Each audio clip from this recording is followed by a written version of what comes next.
प्रश्न भारतर प्रथम रंगीन चलचित्र नाम कौन?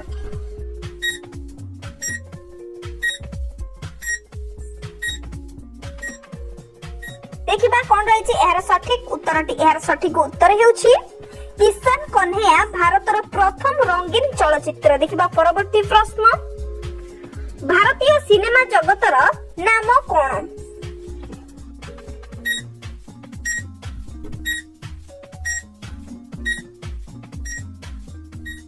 देखिबा कौन रही यार सठिक उत्तरटी यार सठिक उत्तर हेउछि दादा साहेब फाल्के भारतीय सिनेमा जगतर नाम। देखिबा परवर्ती प्रश्न भारतर प्रथम वाइसराय किए?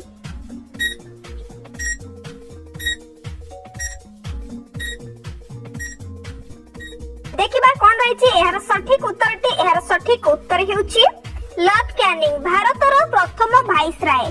देखिबा कौन रही परवर्ती प्रश्न भारत लोकसभार प्रथम अध्यक्ष किए?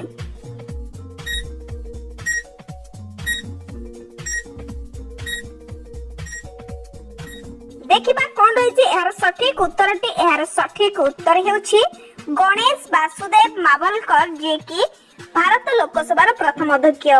भारतर प्रथम संवाद पत्रर नाम कौन?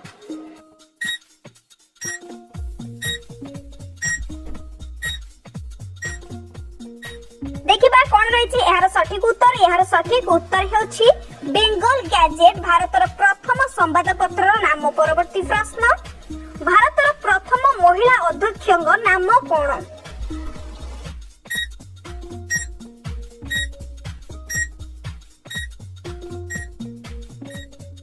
देखिबा कौन रही यार सठिक उत्तर हेउछि मीरा कुमार भारतर प्रथम महिला अध्यक्ष। परवर्ती प्रश्न भारतर प्रथम गृह मंत्री किए?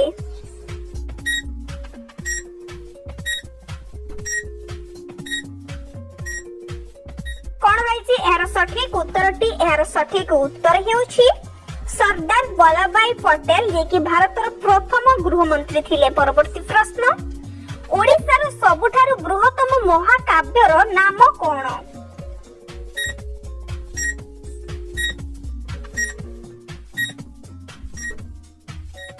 देखिबा कौन रही यार सठिक उत्तर हेउछि महाभारत। ओडिशार सबुठारु बृहत्तम महाकाव्यर नाम महाभारत। परवर्ती प्रश्न ओडिशार सबुठारु बड़ मठर नाम कौन? समय आरंभ होछि एबेठारु।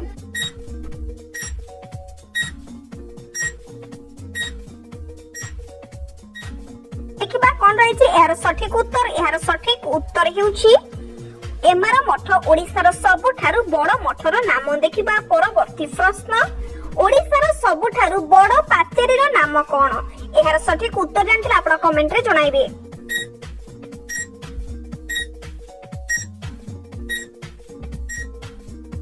देखिबा कोन होइछि एहार सठिक उत्तर हेउछि मेघनाद पाचेरी ओडिशार सबुठारु बड़ पाचेरीर नाम। परवर्ती प्रश्न आजिरो इंटरेस्टिंग प्रश्न रही सरपंचर पुओ डाक्तर डाक्तरर बापा कृषक तेबे सरपंच किए?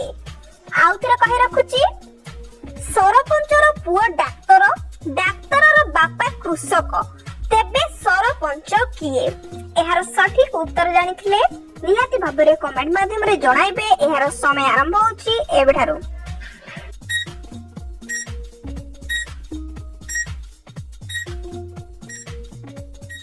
कौन रही यार सठिक उत्तर हेउछि सरपंच डाक्तरर मां। कुहाइछि सरपंचर पुओ डाक्तर डाक्तरर बापा कृषक तेबे सरपंच किए? सरपंच हेउछन्ते डाक्तरर मां। आजिरो एही जणाउजणा प्रश्न उत्तर कार्यक्रमटी एठी रखिबा। वीडियोटी भल लागिथिले वीडियोटी को लाइक कर दियंतु चैनल को सब्सक्राइब कर बेल आइकन को क्लिक कर दियंतु जोपरि भाबरे परवर्ती प्रश्न उत्तर कार्यक्रम निहाती भाबरे आनि रखिबे। रहुछि जय जगन्नाथ।